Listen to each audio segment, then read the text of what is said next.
Yes, bad energy exists, but bad energy exists in you. See, this concept that is existing outside of me is wrong. It is you who is bad when your state is in eye consciousness. So don't sit down there and say that bad energy is existing, it is affecting me, therefore I'm having some problem, therefore I'm not fine. All that's nonsense. You are basically a generator of bad energy. You are like this diesel or a kerosene generator who is giving out bad smoke and pollutants into this world. So when you are in eye consciousness, you are basically a polluting human being. Understand? You're polluting with your consciousness. So you are the one who's giving bad energy. So you are giving bad energy, your wife is giving, your parents are giving, the entire ecosystem is giving bad energy. Where is bad energy coming from? You think it's coming from birds? Butterflies? Mango trees? Where is it coming from? Human beings. Yeah. It's not coming from the divine, right? So it's coming only from the human beings. So where is it coming from human beings? Exactly. So when you say bad energy exists, you must understand that it's existing within you and within people who are not transformed around you.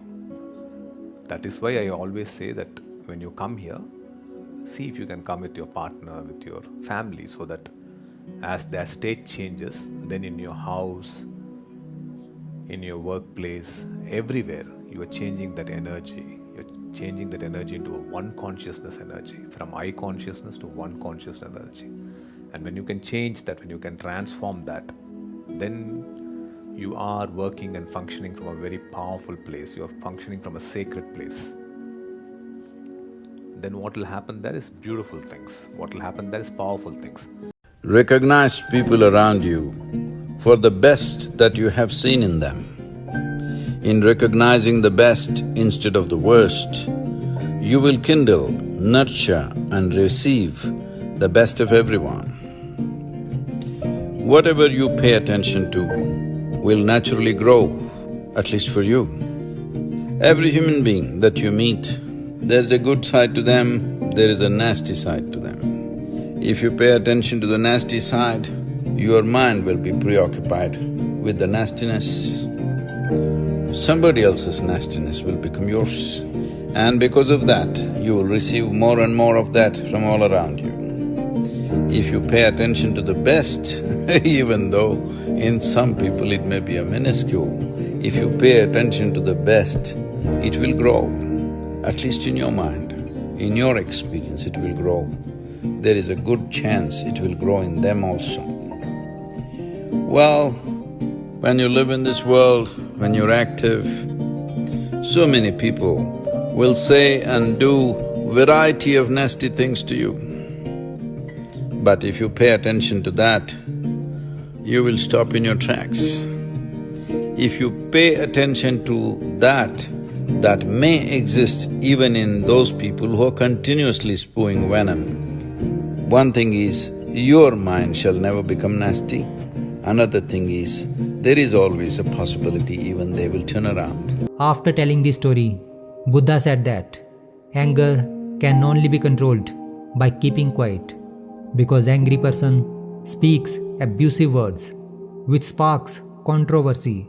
So the cure for anger is only silence.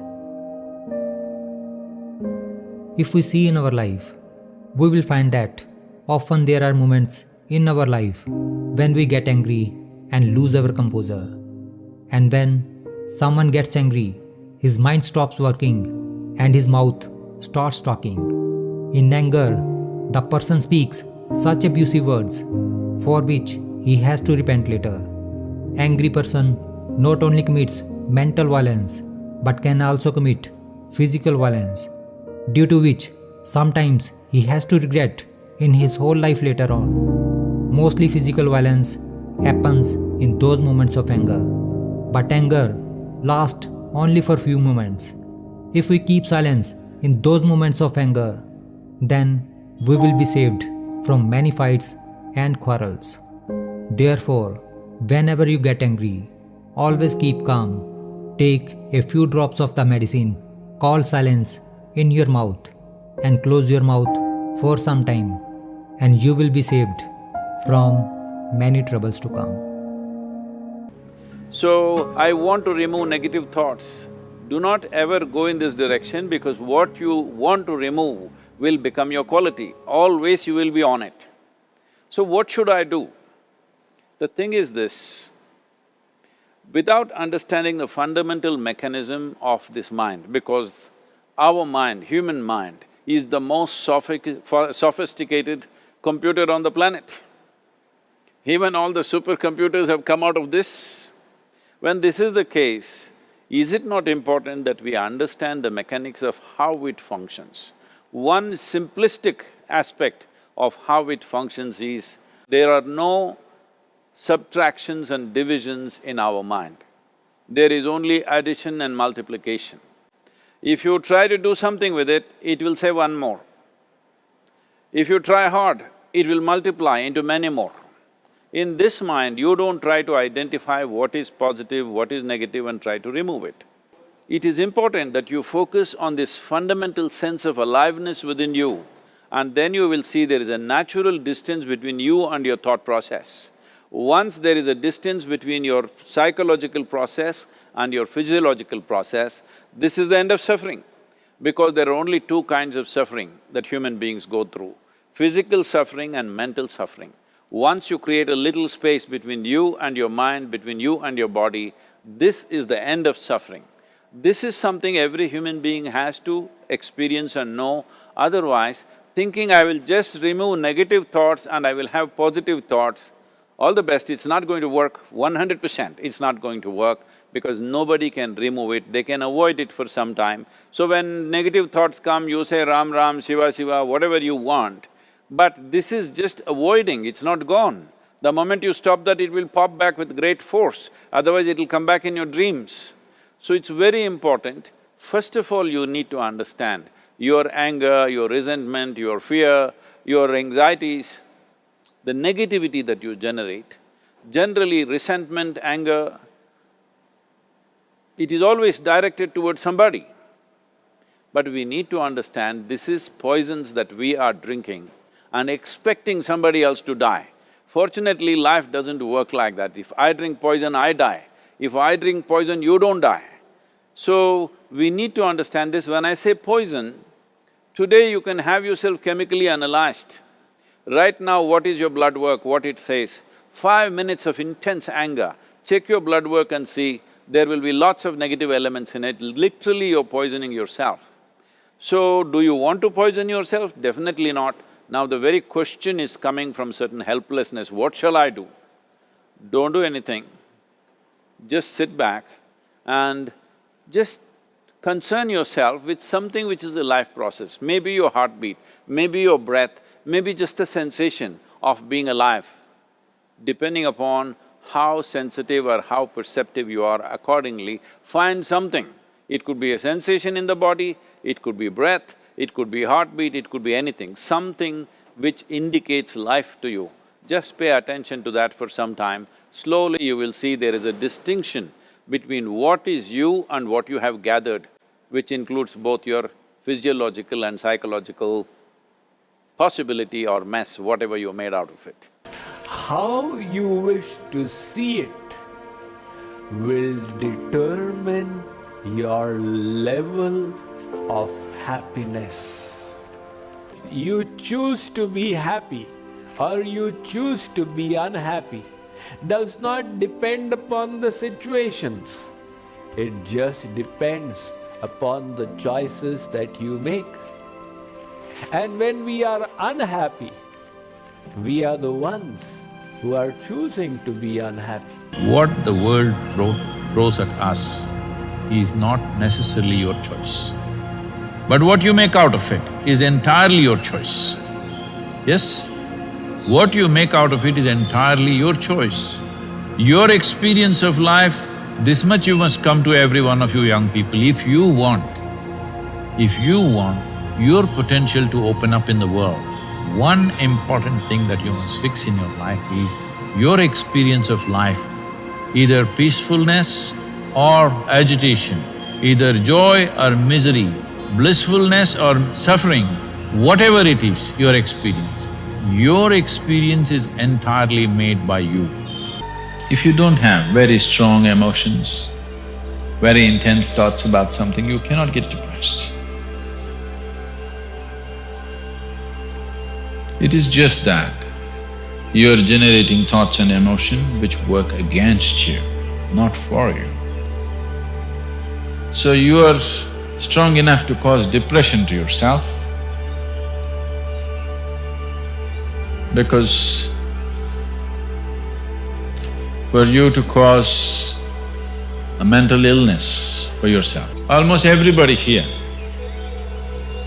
if we train them towards a certain kind of thought process and emotion and push them a little bit with the outside situations, almost everybody will go lose their mental balance. They will become clinically ill.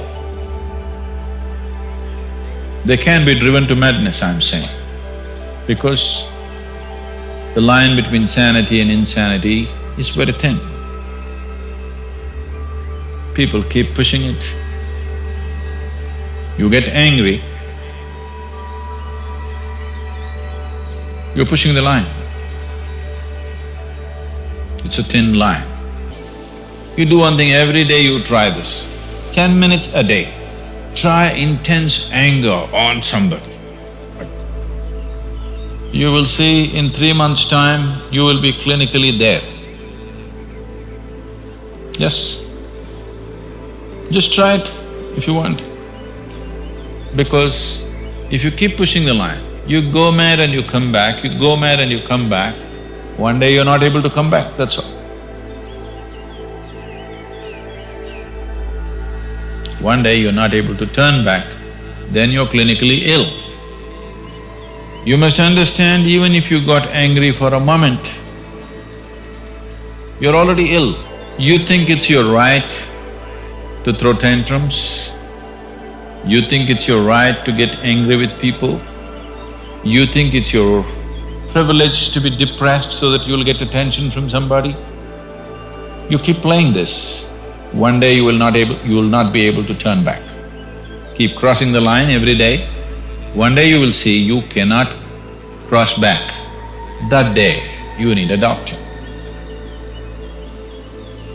Till then, everybody needed a respite from you. When you are a child, physical illness is good because you'll get attention from your mother and father and everybody around you, and you don't have to go to school on that day. So you learn the art of falling physically ill. But once you get married, you learn the art of becoming mentally ill. Because if you want to get attention, you go sit in a corner, act depressed, people will pay attention to you. So you keep playing this game, one day you're not able to cross the line back. That day you're clinically ill. Unfortunately,